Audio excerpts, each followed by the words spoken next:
Graças a Deus, irmãos. Abram a Bíblia de vocês, lá, 2 Samuel, capítulo 6, versículo 11 da palavra. A palavra do Pai fala assim: ficou a arca do Senhor em casa de Obed-edom, o geteu, 3 meses, e o Senhor o abençoou e a toda a sua casa. Comigo todos a uma só voz. Ficou a arca do Senhor em casa de Obed-edom, o geteu, 3 meses, e o Senhor o abençoou e toda a sua casa. Deixa a Bíblia aberta, vamos orar. Senhor, em nome de Jesus, nós estamos para adorar o Senhor.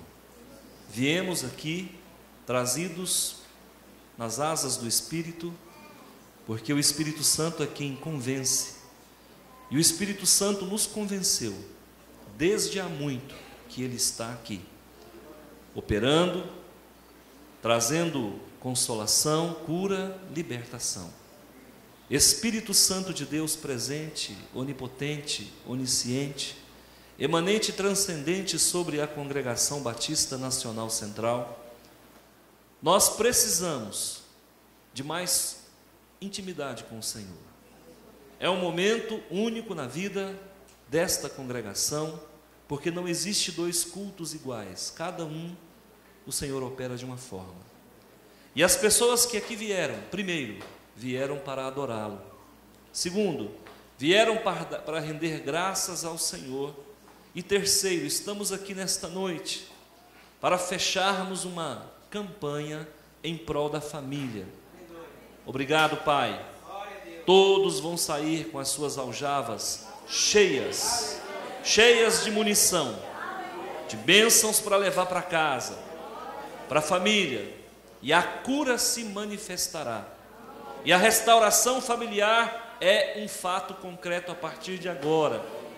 Na condição de servo do Senhor, na autoridade do Teu Santo Espírito triuno, Pai, eu libero sobre esta igreja a autorização do Senhor para que cada um pegue aquilo que o Senhor trouxe e leve para casa e multiplique e conceda vitórias e mais vitórias no nome do Teu Filho amado. Amém. Eu queria pedir que a igreja repetisse comigo a seguinte frase: Senhor, entra na minha casa. Dependendo da igreja que você falar isso, você vai encontrar pessoas que vão se levantar e dizer: pastor, o senhor está ficando louco? Deus está na casa de todo crente. Certa feita, eu ouvi um pastor amigo criticando um autor conhecido mundialmente, que escreveu um livro chamado Bom Dia Espírito Santo e Bem-vindo Espírito Santo. Os dois, ele escreveu os dois. Mas criticando, porque no livro, eu li o livro, e eu não estou aqui para fazer defesa de ninguém, mas eu li o livro e lá ele fala que nós devemos dar bom dia para o Espírito Santo e dizer: o Senhor é bem-vindo. Aí os teólogos de plantão criticam, porque dizem que o Espírito Santo já habita em nós. Tudo bem. Dizem que a presença de Deus já habita em nós. Tudo bem. Eu não vou entrar em questões teológicas, porque é muito fácil nós automatizarmos a palavra de Deus e, por conta disso, mantermos Deus longe das nossas vidas. A pessoa pega um crucifixo, coloca no peito e acha que está tremendamente protegido e acha que é cristão a toda prova. Eu não acredito nisso. Eu não acredito que, por conta de ostentar o status de cristão batista nacional, eu possa advogar em causa própria, dizendo que eu estou imune ao ataque do inimigo e que a presença de Deus está em mim de forma emanente o tempo todo, transcendente o tempo todo, Sinceramente, não penso assim. Eu penso que nós temos o selo do Espírito, penso que temos a marca do Espírito, penso que o nosso nome está escrito no livro da vida, mas eu penso também que em alguns momentos a presença de Deus não está como deveria ou como nós queríamos que estivesse. Quantos dias, irmãos, nós estamos com a fé aos frangalhos? Quantos dias da nossa vida nós estamos querendo, sabe, até mesmo fechar a Bíblia? Quantos dias nós falamos, eu não vou voltar mais nessa igreja. Olha, eu vou deixar de ser crente. Eu vou fazer isso e aquilo em detrimento da palavra. Vou apostatar. Talvez não com essa palavra, com essa erudição, mas a gente pensa, irmãos, nós somos seres humanos. E pensar, queridos, pensar não é o problema é você executar uma ação que desagrada a Deus. A nossa cabeça passa mil coisas o tempo todo. Há momentos que os hormônios não vão bem, há momentos que a gente quer mesmo ficar calado, sozinho, mudar de cidade, mudar de profissão. Mas eu digo para você que eu não consigo ver a presença de Deus na vida das pessoas de forma poderosa o tempo todo. E eu posso usar a Bíblia para defender aquilo que eu estou falando. Vai comigo lá em Apocalipse. Hoje eu vou trabalhar um pouquinho essa questão. Vai comigo, Apocalipse capítulo 3, no versículo 20.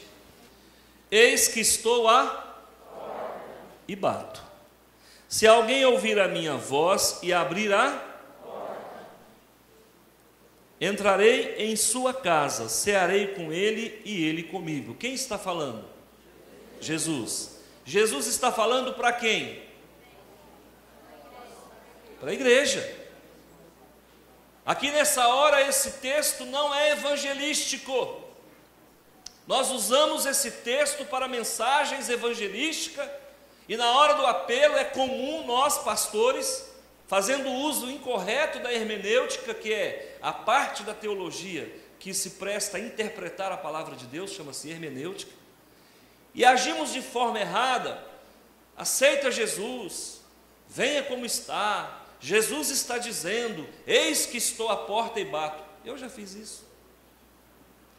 Mas deixa eu te falar, Jesus está batendo na porta aqui nesse caso, não é do ímpio, não é do descrente, não é do apóstata, não é daquele que frequenta outra religião.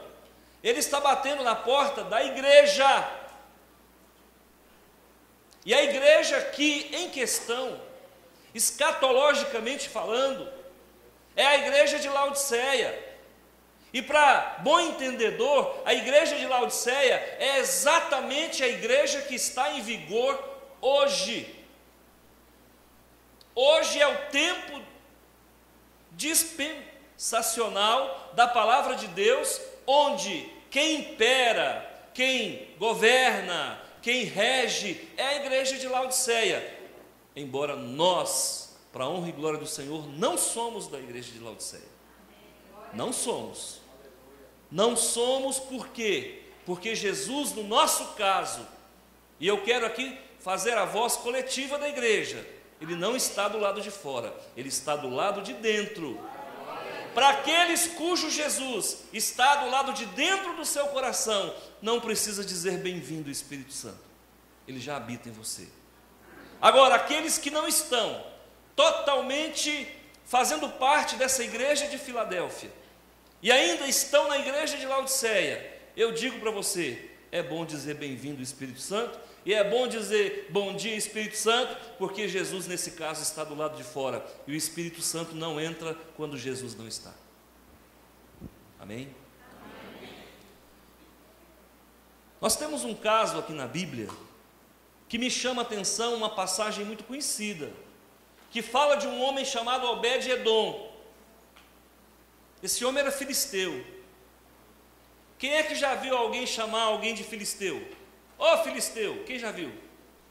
Sabe quem é o filisteu? Na gíria popular, é aquela pessoa que só pensa em dinheiro. O dia que alguém te chamar de filisteu, está te chamando de avarento. Repreende. Fala assim, cala a boca, Satanás. Então não aceite as pessoas te chamar de filisteu, muito menos de fariseu. Esse homem, onde a arca foi colocada na casa dele, ele era um filisteu. Pasmem, esse homem era do mesmo lugar daquele homem que Davi matou com uma pedrada. Quem era? Golias. Golias era de Gate. Obed-edom era de Gate. Ambos eram filisteus. Muito bem. Nesse caso aqui, esse homem carecia da presença de Deus, como eu e você carecemos da presença de Deus. Obed-edom, o nome Obed te lembra alguma coisa? Quem mais na Bíblia se chamava Obed? O avô de Davi, filho de Ruth e Boaz. Como era o nome do filho de Ruth e Boaz? Obed. Obed era pai de quem? Jessé. Jessé era pai de quem? Oh, glória, aleluia! De Davi. Então Obed não é um nome estranho. O avô de Davi se chamava Obed. O filisteu aqui em questão também se chamava Obed. E agora vamos entender, pastor, o que significa o nome Obed? Diga servo. Servo. Vamos lá, grava tudo isso que eu vou depois fechar, costurar todas essas informações. A arca da aliança é o alvo desse texto. A arca da aliança era um utensílio do templo, todo feito de ouro. E o ouro revestia a madeira de acácia. Então era um utensílio grande assim. E esse utensílio, queridos, revestido em ouro, o ouro representa o incorruptível. Qual era o metal que poderia de longe representar a presença de Deus? Algo que fosse incorruptível. Qual é o metal? Ouro. Pois bem, a arca da aliança havia sido roubada. Por quem? Filisteus. Quem não é filho de Deus não sabe o valor que tem a presença de Deus. Existem pessoas que vêm à igreja, a unção de Deus está operando, e muita gente não sabe como a unção se manifesta. Deixa eu te lembrar, a unção de Deus é a presença de Deus, manifesta. Ela pode operar através de choro. É comum nessa igreja nós vermos pessoas chorando. Ela pode se manifestar através de arrepios, também pode se manifestar através de visões. Já aconteceu de terminar o culto, alguém me procurar, falar assim: pastor, enquanto o senhor falava, eu vi isso, eu vi aquilo outro. Queridos, na maioria das vezes é a presença de Deus. Existem pessoas, irmãos, que às vezes vão na igreja, não choram, não têm visão, não têm arrepios, mas recebem uma alegria, uma vontade de gritar, glória a Deus, aleluia. Isso é a presença de Deus. Então, se você não passou por isso ainda, não tenha medo. A presença de Deus, irmãos, quando nós estamos andando corretinho com Ele, não faz medo a ninguém. Mas é aquilo que eu falei, não se põe na frente dele não tenta impedir o agir de Deus na sua vida ou na vida de alguém, porque você vai conhecer o general de guerra e aí vai ficar difícil. Davi queria trazer a arca da aliança de volta para Jerusalém. Davi havia conquistado a fortaleza dos jebuseus, que antes era chamada de Sião, e agora é chamada de cidade de Davi ou Jerusalém, terra do grande rei.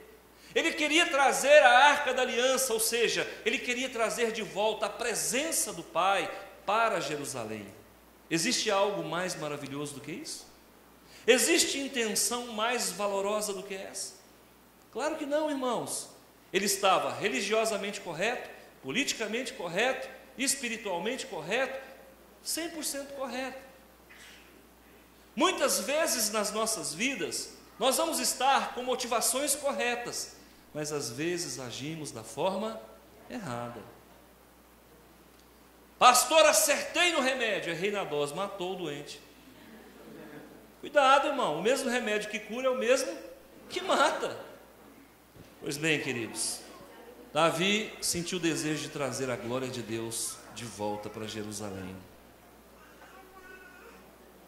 O que Davi faz, irmãos? Manda alguém buscar a Arca da Aliança, alguém que não estava autorizado para fazê-lo. Colocaram a Arca da Aliança em cima de um carro de boi. Em um dado momento da viagem, os bois tropeçam e a arca pendeu para cair.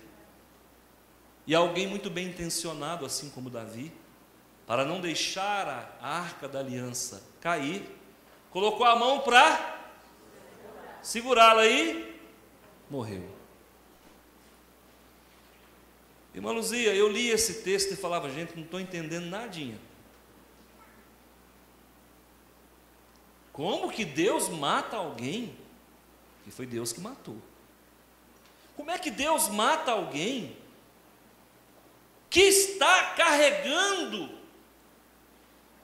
a sua presença, simbolizada no utensílio chamado Arca da Aliança, ou Arca do Concerto? E quando essa arca vai ser jogada ao chão, alguém então tenta segurar e por conta disso morre. Mas não funciona assim, irmãos. A obra de Deus não se faz só com boa vontade. A obra de Deus não se faz só com motivações. E um lar não se constitui somente com boa vontade e com boas intenções. Você quer alguém mais feliz no casamento, no dia do casamento, do que a noiva? Não, peraí, vamos devagar. Eu já fiz muitos casamentos.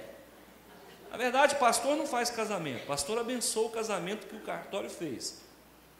O Estado é quem tomou essa responsabilidade. A igreja hoje não faz casamento mais, nem a católica. Pois bem, chega na hora aqui dos noivos, você olha para o rapaz, ele está com os lábios tremendo, e eu não sei porquê, que é aquele nervo todo dele. Foi ele que escolheu a mulher, foi ou não foi? Ele está preocupado, naquele aspecto assim, de preocupação, não sei se é, né? E aí, irmãos, a menina está feliz, e ela sorri, e ela vira para um lado, e ela vira para o outro. Está bem intencionado o menino? Tá. A moça está bem intencionada? Tá. Por que o casamento dá errado? E não só de boas intenções viverá o homem. Nem só de boas motivações viverá o homem. Davi, então, manda trazer a arca e dá essa catástrofe. Davi, então, começou a ficar com medo. Opa, espera aí um pouquinho. A presença de Deus que é maravilhosa, que é gloriosa, a unção de Deus que é maravilhosa, o reteté que é muito bom também mata. Cuidado. É só Deus apertar a unção que você não aguenta não, filho. Se Ele soltar a unção, o peso da glória, você vai para o chão. Fica em pé não tem perna. Pois bem, Davi falou assim, opa, já não quero essa arca aqui em Jerusalém. Essa arca está matando. Por quê? Porque ele fez errado, agiu de forma errada. Colocou pessoas que não eram levitas para fazer o trabalho de um levita. Por isso que o pastor, para fazer o casamento, entre aspas, ele precisa estar autorizado. É por isso que o pastor, para orar pela cura, ele precisa estar revestido. É por isso que o homem de Deus, para batizar, precisa estar autorizado na unção de Deus. Davi fala, opa, espera um pouquinho, deixa essa arca aí. coloca na casa de Obed-edom. E o pessoal mais que depressa para a viagem e coloca aquela casa, aquela arca, numa casa supostamente à beira do caminho, e ela fica ali. Qual é o título da nossa mensagem? Senhor, entra na minha casa. Amém? Amém. A Bíblia fala, agora eu vou ler o texto de novo. A Bíblia fala assim: ficou a arca do Senhor em casa do servo Edom, o geteu filisteu, 3 meses. E eu pergunto, não poderia ter ficado a vida inteira? Por que essa arca me fica só 90 dias ali? Será que tem alguém aqui que se contenta com a presença de Deus com prazo de validade? Sim ou não? Não! A arca, a presença de Deus, ela deve estar na nossa vida, não é 3 meses, mas é toda a nossa vida. Por favor, não deixe a presença de Deus embora do teu lar, marido. Não deixe a presença de Deus embora do teu lar, mulher. Muito mais do que casa, nós precisamos de um lar. Muitas pessoas têm casa, mas não têm lar porque falta a presença de Deus. O marido não conversa com a mulher não conversa com o marido. Os filhos não se entendem, eles não comem juntos. Eles não conversam, o WhatsApp não deixa, a televisão não deixa, a internet não deixa. O povo mora debaixo do mesmo teto, mas na verdade eles não constituem uma família. E não existe família sem Deus e não existe família sem lar. Uma família pode até não ter casa, mas o lar se faz obrigatório. É por isso que a moça chega sorridente. Anos ou meses depois, ela está diante de um advogado pedindo um divórcio, porque faltou a presença de Deus naquela casa. E a presença de Deus teve validade, 3 meses, 3 anos, 30 anos. Obed significa servo. Obed era da mesma cidade de Golias. Gate, era chamado de Geteu. Agora, pensa comigo. Deus colocou a sua presença na casa de um gentil. É isso que aconteceu? Sim ou não? Sim. Deus colocou a sua presença na casa de um homem impuro aos olhos do povo de Deus. O que você pode aprender disso, igreja? Se você não quiser a presença de Deus, Deus vai visitar a casa do outro que às vezes não é tão santo quanto você. Toma cuidado, se você não estiver preparado, a bênção passa na porta da sua casa e vai alcançar o seu vizinho, que talvez não conhece Jesus como você conhece, porque Deus, irmãos, está à procura de quem o adore, de quem o deseje, de quem abra a porta, de quem seja servo. Sabe por que esse homem recebeu a presença de Deus na casa dele? Porque ele era servo. Pastor, já que o senhor está rasgando o verbo, a palavra família, ela vem da onde? Ela vem do latim, famulus. Família em latim é famulus. Aí alguém pode falar assim: uai, mas eu não estou entendendo. Por que você não está entendendo, cidadão? Eu não estou entendendo o seguinte: se Deus começou a família no Éden, e se Deus abençoou Isaac, Abraão, Jacó, que são os nossos patriarcas na fé, e as famílias começaram ali, por que quando se fala de família na etimologia, nós não vamos para o hebraico, e sim para o latim? Pasmem, o modelo de família que Deus aperfeiçoou foi o romano, não foi o hebreu. Para falar a verdade, os hebreus deram maus exemplos de poligamia. Os hebreus não foram corretos. Sabe quem, por exemplo, não foi? Davi. Davi teve 8 mulheres. Salomão tinha 1000 mulheres. O que é isso, gente? Você está ficando doido? Ele estava ficando doido. Tanto que morreu com depressão. Tudo é vaidade, na vida é tudo vaidade. Claro, com 1000 mulheres, o que não é vaidade? Então os hebreus foram reprovados no quesito lar, família. Então Deus levanta os romanos. Olha, meu Deus do céu, o que é isso? Deus aqui pega a sua presença, coloca na casa de um filisteu. Agora Deus deixa para aperfeiçoar o lar, o álbum de família, não no povo hebreu, mas no povo romano. Glória a Deus. É por isso que você vai lá para a Bíblia, você vai para a etimologia, quando você estuda sobre família, você encontra lá, latim, famulus. Sabe o que significa família em latim? Servo. Se na casa o marido não serve a mulher, ele não constitui um lar. Se a mulher não serve o marido, ela não constitui um lar. Se o pai não serve o filho, não se constitui um lar. E se o filho não serve os pais, não se constitui um lar. Família, no latim, significa famulus, que significa servos que vivem agrupados. Família. Obed significa o quê? Servo. Então, a presença de Deus só vai entrar na família que for um lar, onde um servir ao outro. Quem é marido aqui, levanta a mão, de uma só mulher. Glória a Deus. Calma, deixa eu terminar a frase. Qual marido aqui que já recebeu café na cama pela esposa? Deus, aleluia. Essa mulher serve ao marido. Qual marido que já levou a mulher para jantar fora, pegou a mesa e colocou no quintal? Levanta a mão. Glória.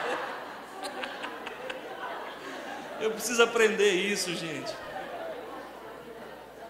É o marido que serve. Qual filho que faz os gostos do papai ou da mamãe? Serve. Jesus está à porta e bate de quem não serve, porque quem serve, ele está do lado de dentro. Amém?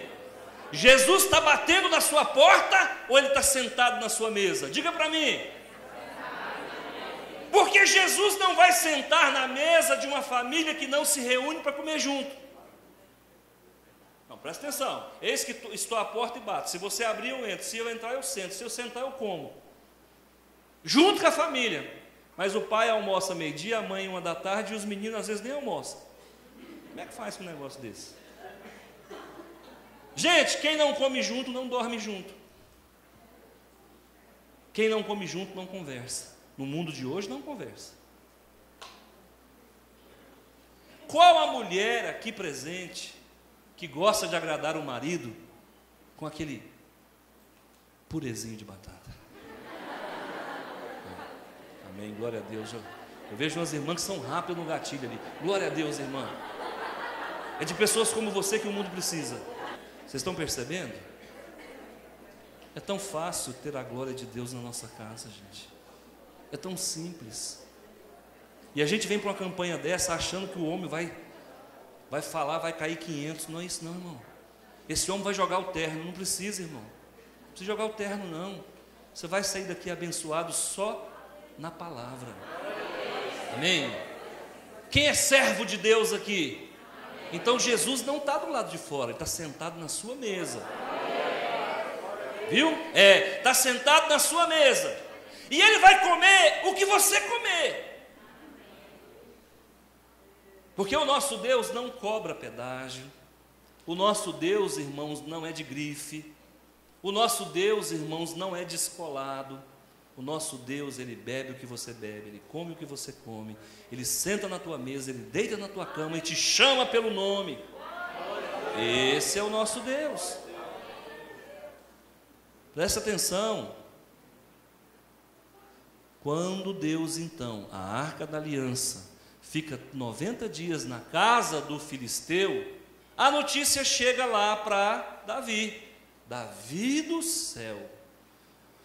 Eu não sei se lá tinha fofoqueiro, mas no Brasil tem. Davi, você não te conta maior, Davi. O que aconteceu, dona Fifi?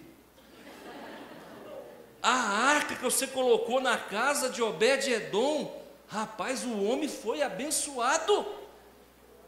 Olha, a saúde da mulher dele, a mulher dele vivia numa pendenga danada, a mulher agora está bonita, está forte, corada. Os meninos dele viviam tomando mebendazol, já não toma mais nada, está todo mundo abençoado.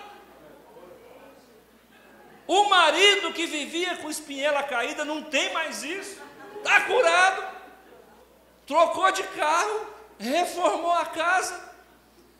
O negócio lá está indo de vento em popa. Davi falou assim: olha, vou trazer a presença de Deus para Jerusalém, começar tudo de novo. Aí agora ele vai fazer a coisa certa. Preste atenção, irmãos. Se Deus entrar na tua casa e Ele fizer morada na sua casa nunca mais será a mesma. Pastor, significa que eu não vou ter problema? Eu nunca disse isso aqui. Agora, deixa eu fazer um pedido para você. Quando você viver um problema, por favor, não abraça ele não, deixa ele embora. Quando você resolver um problema na sua vida, não arruma outro não. Porque tem gente, irmão, que é caçador de problema. Especialidade, caçador de problema. Quando você estiver vivendo uma dificuldade, irmão e irmã, por favor, em nome do Senhor Jesus, não foca naquilo como se aquilo fosse, não se deixa ser hipnotizado pelo problema, por favor. Sabe por que a gente não consegue, às vezes, se livrar de uma situação? Porque nós, desculpe a expressão, às vezes obsediamos o problema. Um dia, conversando com uma pessoa, eu perguntei assim, vou parafrasear aqui, falar por parábola, ok? Eu falei: pastor, como é que está aquela irmã? Os problemas dela se resolveram? Ele falou assim: resolveram. Eu falei: ô glória. Ele falou: mas ela já arrumou uma meia dúzia de novo, porque ela não consegue viver sem problema. Verdade, irmãos. Sabe quando é que a gente começa a criar problema e arrumar problema? Quando a gente não ocupa o nosso tempo servindo ao Senhor. Vem para a oração, não falte aos cultos, não falte à escola bíblica dominical, e eu duvido se Deus não opera na tua vida. Porque hoje, irmãos, nós estamos na igreja, recebendo uma palavra, recebendo a unção, Deus acrescentando na tua vida, você volta para a sua casa e a presença do Senhor acompanha você. Você tem a obrigação, no bom sentido, de mudar a espiritualidade da tua casa. Eu já ouvi pessoas falar: pastor, na minha casa falta Deus. Crente? Mas como falta Deus? Se o marido é crente, a mulher é crente, os filhos são crentes, fiéis, dizimista, ofertante, gente que conhece a palavra. Como? Porque não basta ser judeu, é preciso ser servo. Não basta ser crente, é preciso estar de porta aberta. Não basta ser cristão, é preciso sentar junto e gerar comunhão com a família. Por que as famílias vão mal, irmãos? Porque desaprenderam o beabá, e o beabá é tão simples: coma junto, ore junto, converse uns com os outros. Uma pesquisa feita nos Estados Unidos relatou que 60% dos jovens reclamam que não tem com quem conversar. Por esse motivo eles vão para o sexo antes do casamento. Por esse motivo eles vão para a droga. Por esse motivo eles vão para a bebida, porque não teve um pai e uma mãe que os ouvisse. Ou você acha que comida é tudo? Há momentos, irmãos, que você vai ter que sentar no chão com seu filho. Quem é que já sentou no chão com o filho? Por que depois eles ficam adolescentes e a gente para de sentar no chão com eles? Por que quando eles pegam seus 16 anos, a gente para de conversar com eles? Se você não cuidar dos seus filhos, fique tranquilo que lá fora alguém vai cuidar. Se você não falar de sexo com seu filho, fique tranquilo que lá fora alguém vai falar para ele. Da forma pior, da pior forma. Eu sei que para um pai falar de sexualidade com a filha não é fácil. Amém? Amém. Você quer a presença de Deus na sua casa? Amém. Diga, Senhor, entra na minha casa. De verdade, irmãos. De verdade, irmãos. Você viu que o pessoal é fiel? De verdade, irmãos. De verdade, irmãos. Glória a Deus. Pastor, como é que eu sei se Jesus entrou na minha casa? Se as discussões diminuírem ou quase acabarem. Como é que eu sei que Jesus entrou na minha casa? Quando você sentir prazer em voltar para casa. Pastor, como é que eu sei que Jesus entrou na minha casa? Quando seus filhos começarem a chorar enquanto oram, começar a abrir o seu coração para você e falar para você coisas que eles não falariam em outras situações. Quando é que eu sei que um Jesus entrou na minha casa? Quando eu tenho coragem de amar a minha esposa, de beijá-la antes de sair, de dizer que a amo. Eu posso até errar, eu posso às vezes até faltar com o carinho, porque nós somos truculentos mesmo. Mas haverá momentos, e muitos deles, onde a gente vai poder olhar no olho, beijar na boca e dizer que ama. É verdade, irmãos. Tem marido que deixou de beijar na boca da mulher faz tempo. Tem marido que não beija no rosto. Tem marido que não chama de meu bem. Tem marido, irmãos, que não dão mais flores para a esposa. Esses tempos atrás, aí no Dia das Mães, irmãos, eu fiz uma façanha. Eu fui numa floricultura, comprei um ramalhete, mas foi bom, irmãos. Entreguei para ela, quando eu cheguei, ela falou, o que é isso? Porque nunca tinha acontecido isso lá, né? Daquele tamanho, não. O que é isso? Eu falei, você não está vendo? É um presente, aí. Entendeu? Faz isso, irmão. Isso parece bobo. Isso parece bobo, mas dá um efeito. Essa menina ficou apaixonada. Ficou, nossa, e o purê e tudo, e funcionando. Glória a Deus, funcionou tudo. Funciona, que é uma beleza. Glória a Deus, aleluia. Amém, irmãos? Amém. Gesto simples leva Deus para dentro da sua casa. Não precisa de muito, não.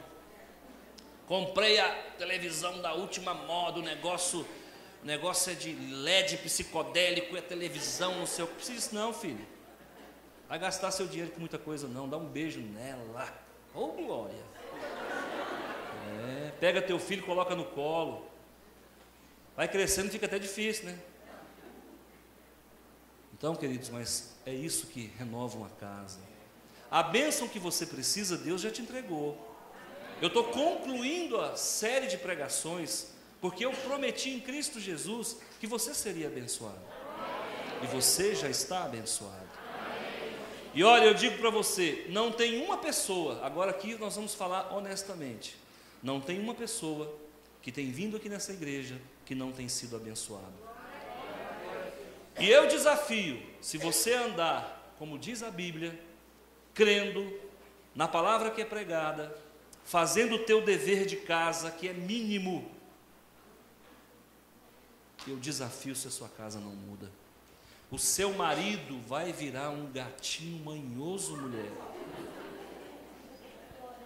A sua esposa vai virar uma Penélope. Os seus filhos queridos, como rebentos da oliveira, lembra? Eu quero, em nome de Jesus, diga comigo, Senhor, entra na minha casa. Então eu vou falar e você vai falar na sequência o que eu acabei de ensinar, ok? Eis que estou à porta e bato. Se você abrir a porta, eu vou entrar, vou ceiar contigo e tu comigo. Senhor, entra na minha casa. Feche os seus olhos. Senhor meu Deus, em nome de Jesus, foram 7 cultos destinados à família. Pai, abençoa as famílias que estão aqui. Famílias debaixo da tua graça, debaixo do teu amor, da tua misericórdia. Famílias onde não há diálogo, esse espírito de divisão não tem poder. Eu repreendo hoje, em nome de Jesus. Famílias que não almoçam mais juntas, eu repreendo esta divisão nessa casa, em nome de Jesus. Famílias onde não se cultiva eu te amo, minha filha, minha esposa, meu marido, que esse bloqueio, essa muralha de frieza emocional caia por terra. Famílias onde não há respeito, famílias que enquanto a mulher deita para dormir, o marido não se sabe onde está, eu repreendo isso em nome de Jesus. Querido Deus de Abraão e de Isaac e de Jacó, entra nas casas, eu te peço. Olha, irmãos, o Senhor me revela agora que alguns anjos estão sendo enviados para alcançar lares nesse momento. Quando você entrar na sua casa, você vai sentir a glória de Deus. Você vai saber se o que eu falo é do Senhor ou não. Você vai entrar na tua casa, quando você vai entrar, você vai sentir que alguém de Deus está dentro da sua casa. Senhor Deus de poder e glória, vem com a sua unção poderosa e vai varrendo, Senhor meu Deus, toda a sujeira. Vai tirando, Senhor meu Deus, toda a opressão. Vai caindo por terra todo o mal em nome de Jesus.